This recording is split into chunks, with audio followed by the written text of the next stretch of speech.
कि ब्रह्मनद्यां सरस्वत्याम् आश्रमाः पश्चिमे तटे शम्या प्रासेति प्रोक्ता ऋषीणां सत्रवर्धनः।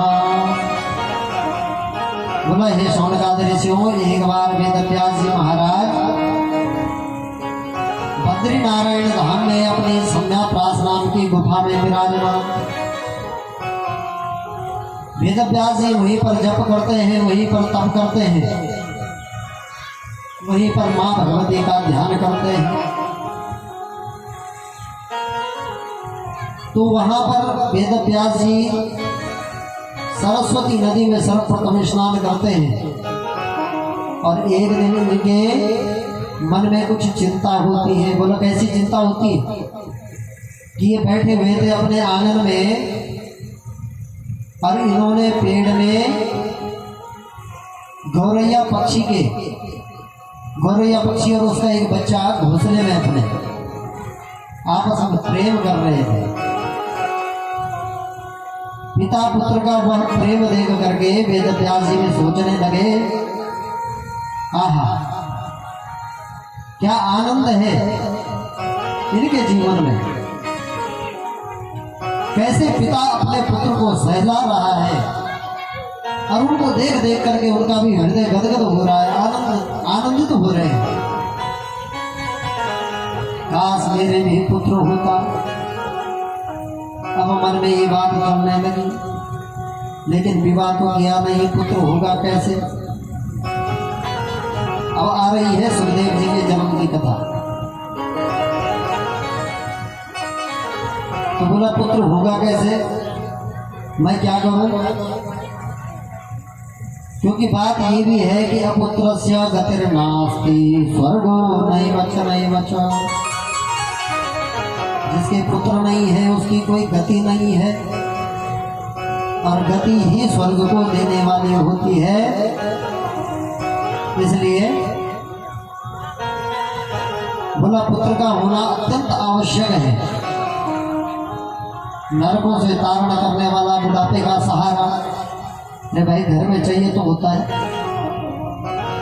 तो बोला पर मेरे घर में पुत्र नहीं है, मैं क्या करूं? जिनके घर में पुत्र नहीं होता उनको पूछो जरा पुत्र की पीड़ा। कई लोगों के घर में खाने को है, सब कुछ है, धन्य मानो जिनको भगवान समय समय पर जो चाहिए वो दे रहा है, बड़े भाग्यशाली है हम लोग। एक बार उन पर भी नजर लगाओ जिनको कुछ नहीं मिलता। धन तो बहुत है घर में पर खाने वाला कोई नहीं। बोलो राधे राधे राधे राधे। अरे यही वेद व्यास जी यहाँ पर कह भी रहे कि धनम में विपुलम ये पात्राणि विविधानि च मंदिरम सुंदरम चैता पुष्य स्वामी भविष्यति। धनम में विपुलम ये मेरे घर में धन बहुत ज्यादा है, बहुत सारा धन भरा पड़ा है।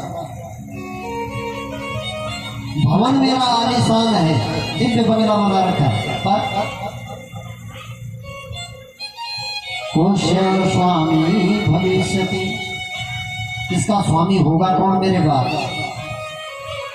कौन इस घर को इसकी देख रेख करेगा आगे जाकर के? देखो वैसे विधि का विधान है, ऐसा भी नहीं सोचना चाहिए कि जिसके नहीं भी हो उसको भी ज्यादा निराश नहीं होना चाहिए। पर निराश न होने का मतलब नहीं भी है और फिर भी सत्कर्म नहीं कर रहे हैं तो बोला भैया फिर तो बेकार है। जिसके नहीं है वो सबसे बढ़िया है।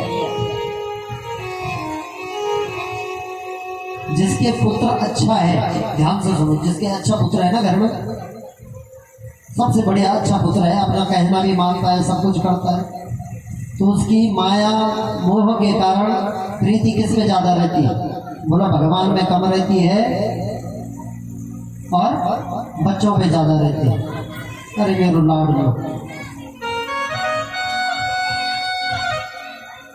और जिसके पुत्र हो बोला तो कुपुत्र सुपुत्र से थोड़ा अच्छा होता है।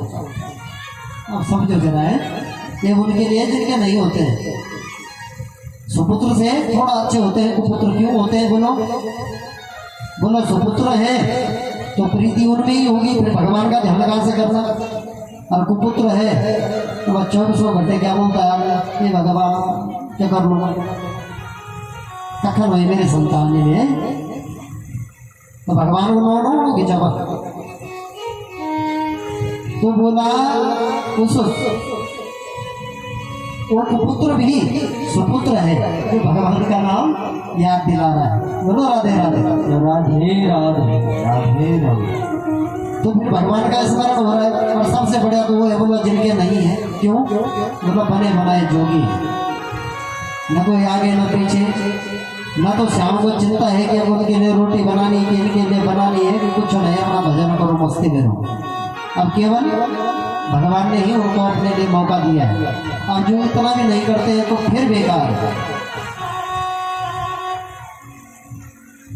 तो संसार में केवल कहने का मतलब ये है, मनोविनोद की बातें भी होती रहती है, लेकिन संसार में समझने वाली बात यह है भी तो ज्यादा खुश होकर के अपने घर में ही न लग जाओ, और नहीं भी है तो निराश होकर के भी घर में न बैठो, कहीं न कहीं से थोड़ा समय निकालो और तब कथाओं को सुनो। इन पक्षियों को देखा, मन में प्रेम जागा, मैं क्या करूं, सब कुछ है पर पुत्र नहीं है। कामदेव शरणं यामि यो मे पुत्रं प्रदास्यति। किस देवता की शरण में जाऊं जो मुझे पुत्र की प्राप्ति करा दे। अपने आंगन में बैठे हुए थे कि देवर्षि नारद जी आ गए। नारद जी ने पूछा, वेद व्यास जी क्या हो गया? सबकी बुद्धि को निर्मल बनाने वाले तो आप हैं। पुराणों के द्वारा, कथाओं के द्वारा सबको ज्ञान देने वाले आप हैं। और आज वही ज्ञानी जब ऐसे उदास होकर के बैठे हैं तो बोला इन संसारियों का क्या होगा जो मात्र 2-3 घंटे की कथा सुनते हैं, उसे भी ढंग से नहीं सुनते। बोलो राधे राधे राधे राधे। यहाँ नहीं है, बस जब भी मैं बोलूंगा ऐसा कि कथा नहीं सुनते तो आप लोगों के लिए नहीं है, ये मुझे आ जाती है यार कहीं और की। बोलो राधे राधे राधे राधे। तो कामदेव शरणं यामि यो मे पुत्रो प्रदास्यति। यही प्रश्न नारद जी से भी किया। नारद जी ने बताया कि जगदम्बा देवी का ध्यान करो, माँ भगवती का ध्यान करो। और पुराण तो बोले 17 लिखे हैं, तो बोला माँ भगवती का भी एक बार लिख करके देखो, तब तुम्हें पता चलेगा कि इसकी महिमा क्या है। और आधा श्लोक कह करके, अभी मैंने कहा था कि ब्रह्मा जी ने नारद जी को कहा, नारद जी ने वेद व्यास जी को कह दिया, और वही आधा श्लोक माँ भगवती का वेद व्यास जी को सुनाया नारद जी ने। और इसी आधा श्लोक से 18,000 श्लोकों की संख्या वेद व्यास जी ने बना दी। बोलो वेद व्यास भगवान की जय। बोला भगवती की महिमा है। वेद व्यास जी ने जब सुना तो बोला भगवती की महिमा है, हमने तो सुना है कि भगवान विष्णु सर्वोपरि है। नारद जी कह रहे हैं समझता तो कुछ मैं भी ऐसा ही था पहले, मैं भी यही जानता था कि भगवान विष्णु ही सर्वोपरि है। लेकिन एक दिन मेरी बात समझ में आई। बोला कब? बोला एक दिन मैं विष्णु लोक में गया भगवान विष्णु को मिलने। नारायण नारायण करता करता मैं वहां पर पहुंचा। भगवान विष्णु अपने शेष की शैया पर थे और भगवान आंखें बंद करके किसी का ध्यान कर रहे थे। भगवान विष्णु, नारद जी कह रहे हैं वेद व्यास जी से कि मैं भगवान के विष्णु लोक में गया और वहां पर मैंने क्या देखा कि भगवान विष्णु ने आंखें बंद की हुई है और किसी का ध्यान कर रहे हैं। तो मैंने पूछ लिया, भाई ये भगवान विष्णु, हे दीनानाथ, हे जनार्दन। भगवान ने तुरंत आंखें खोली। कहो नारद जी कैसे आए? बोला प्रभु अब आने का तो छोड़ो, पर एक बात, एक प्रश्न मेरे मन में है। बोला क्या? बोला आप आंखें बंद करके बैठे हुए थे, किसी का ध्यान कर रहे थे क्या? बोला हाँ नारद, मैं किसी का ध्यान कर रहा था। बोला है? बोला बात सत्य है कि मैं किसी का ध्यान कर रहा था, इसमें चौंकने वाली बात नहीं है। बोला क्या तुमसे भी बड़ा कोई है? नारद जी कह रहे हैं कि बोला अभी तक तो मैं सर्व कारण आपको ही समझ रहा था कि सूर्यो भ्रमति चाकाशे वायुर्वाति शुभा शुभा वर्षत इंद्रो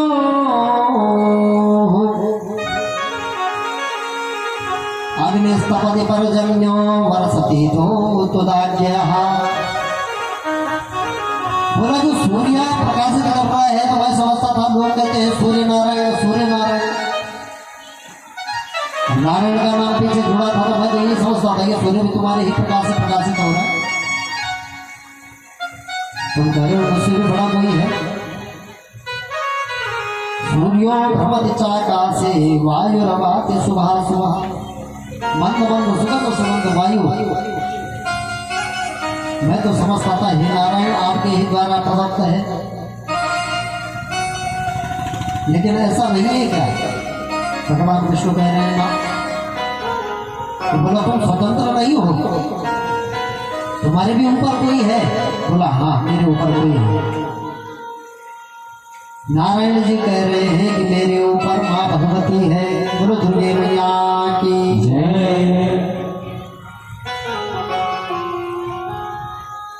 नारद जी से भगवान विष्णु कह रहे हैं यदि मैं स्वतंत्र होता और कोई मेरे ऊपर न होता, स्वच्छंद होता मैं, तो विहाय लक्ष्म्यां सहसं विहारं वो याति मत्स्यादिषु हीनयोनिषु सय्यां च मुक्ता गरुडासनस्था करोमि युद्धं विपुलं स्वतन्त्रः। विहाय लक्ष्म्यां सहसं विहारं, लक्ष्मी का इस वैकुंठ में साथ छोड़ करके स्वतंत्र होता तो क्यों साथ छोड़ता? लक्ष्मी का क्यों धरती पे जाता कृष्ण बन के दैत्यों से लड़ने के लिए? वो सर्वसामर्थ्यता मेरे में भी नहीं है। विहाय लक्ष्म्यां सहसं विहारं अर्कोयाति मत्स्यादिषु हीनयोनिषु। 24 अवतारों में मत्स्य कच्छप आदि भी मेरे अवतार हैं। और मछली कैसी होती है जिसमें दुर्गंध आती रहती है, तो ऐसी हीन योनि, ऐसी मत्स्य योनि में मुझे जाकर के अवतार लेना पड़ता। अगर मैं स्वतंत्र होता तो सर्प कैसा होता है? कोमल होता है ना सांप, चिबू बड़ो है चिबू। और भगवान विष्णु की सैया क्या है जिस पर शयन करते हैं? नाग है, तो कितनी कोमल सैया है, तो अपन गद बिछोड़ो। तो कह रहे कि सैयाम चमुक्त्वा गरुडासनस्था। अरे ऐसी कोमल सैया को छोड़ करके कठोर उस गरुड़ की पीठ पर क्या मुझे बैठना पड़ता अगर मैं स्वतंत्र होता? करोमि युद्धं विपुलं स्वतंत्रः। अरे मुझे किसी से युद्ध नहीं करने की आवश्यकता थी यदि मैं स्वतंत्र होता। अपने चेलों को भेज देता 14 में, चारों दिशाओं में अपने दूतों को भेजता दैत्यों से लड़ने के लिए। लेकिन हे नारद मैं भी स्वतंत्र नहीं हूँ। तो वो नारद जी ने माँ की महिमा को सुना और जाना। बोला हे नारद जी, माँ की करुणा और कृपा कभी भी किसी पर भी बरस सकती है, और वो किसी पर रुष्ट हो जाती है तो फिर देवताओं को भी नहीं बरसती। बोलो राधे राधे राधे। बोला ऐसा कैसे कहा आपने? बोला एक बार मेरा सिर भी माँ की आज्ञा से कटा था,